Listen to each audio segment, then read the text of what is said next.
success is attainable. Who knew I would make it this far? They hated, they never believed me. I'm Ron DeSantis, and I'm running for president. Ron DeSantis is an American politician serving since 2019 as the 46th governor of Florida. A member of the Republican Party, he represented Florida's 6th congressional district in the U.S. House of Representatives from 2013 to 2018. DeSantis is a candidate in the 2024 United States presidential election. He was born September 14, 1978 in Jacksonville, Florida. DeSantis spent most of his childhood in Dunedin, Florida. He graduated from Yale University and Harvard Law. DeSantis joined the United States Navy in 2004 and was promoted to lieutenant before serving as a legal advisor to SEAL Team 1.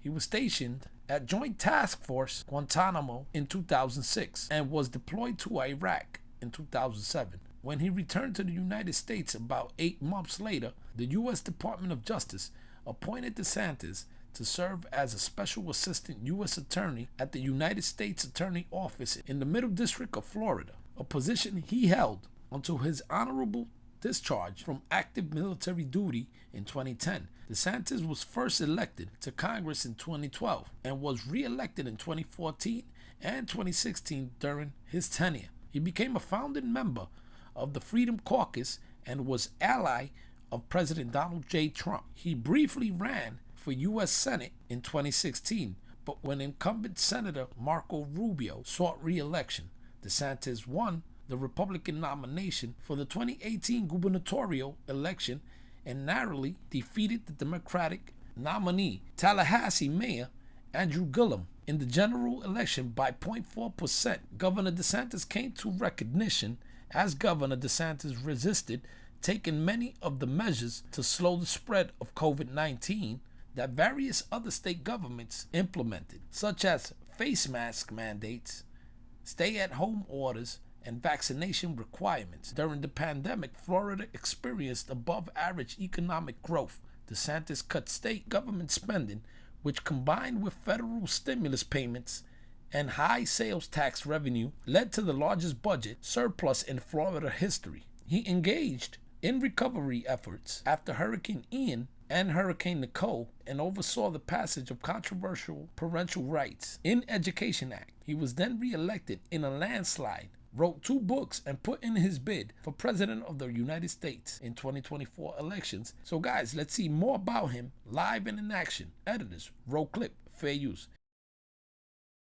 And after Disney came out against that law, it triggered this escalating battle between the company and the governor that culminated in the governor basically stripping Disney of its control of a special tax district that allowed it to self-govern the land that houses its theme parks and save tens of millions of dollars. The corporate kingdom finally came to an end. Earlier this year, the governor and the legislature decided that instead of ending the district, they would retain it, but rename it the Central Florida Tourism Oversight District and remove the Board of Supervisors that had long been controlled by Disney. Instead, authorize the governor to pick the members of that Board of Supervisors. Okay, it is in the books right here.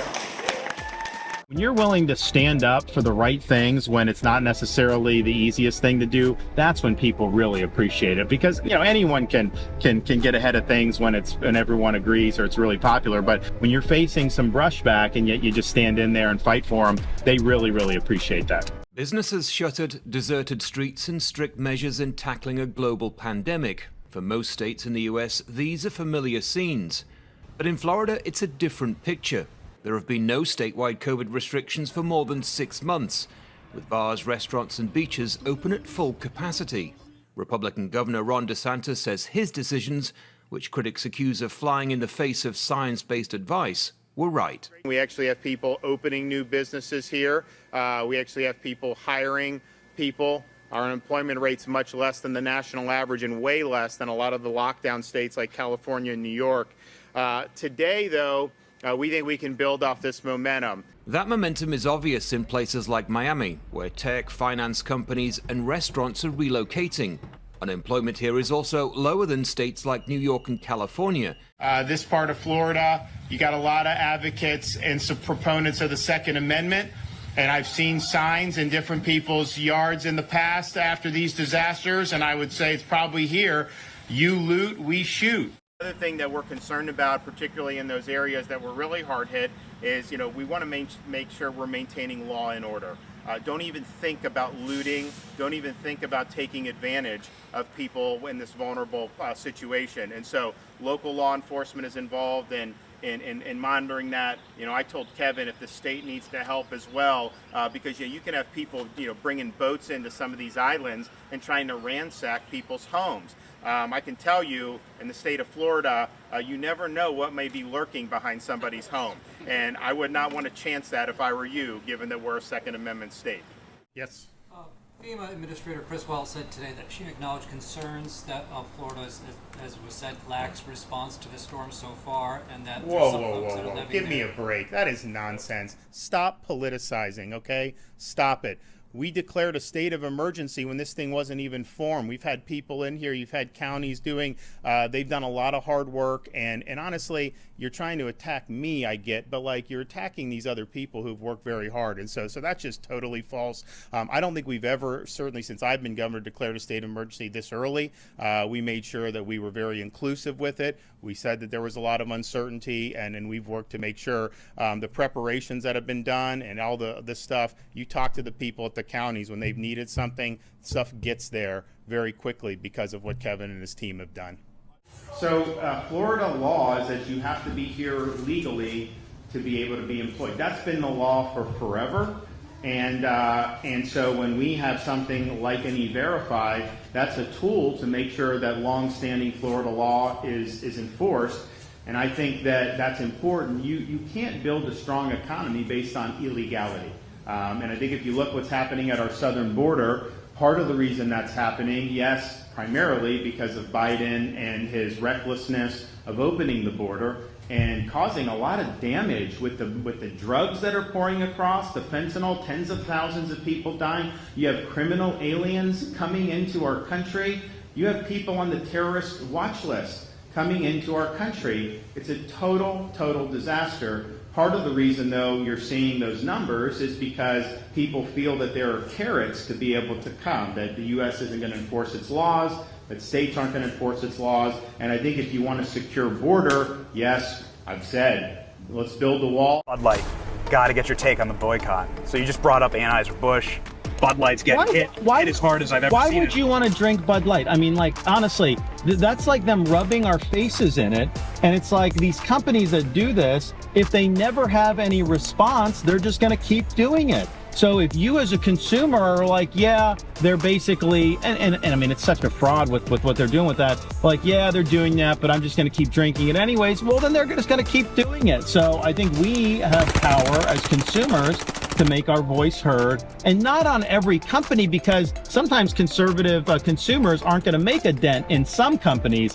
This one is one, if you don't have conservative beer drinkers, you're going to feel that. And so, I think it's a righteous thing. Some of these controversies, they come up and people can kind of just say, oh, well, it's kind of a one-off. Yeah, it was stupid to do. But it's part of a larger thing where corporate America is trying to change our country, trying to change policy, trying to change culture.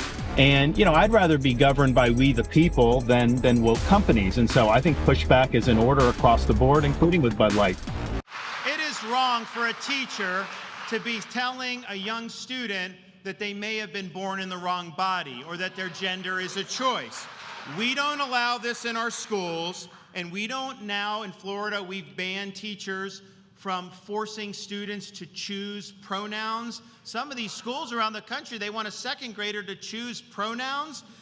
We are not competing in the pronoun sweepstakes in the state of Florida.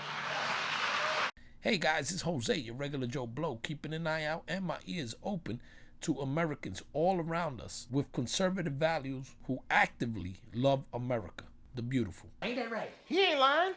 I would love to see Ron DeSantis as president, but in 2028. For now, my vote definitely goes to Donald J. Trump. But that's another video, guys. Keep doing your research, and as always, more information will be in the description below. I'll keep doing my best to bring you my best because you guys bless me with the opportunity to work hard for this. Thank you guys. As always, stay free.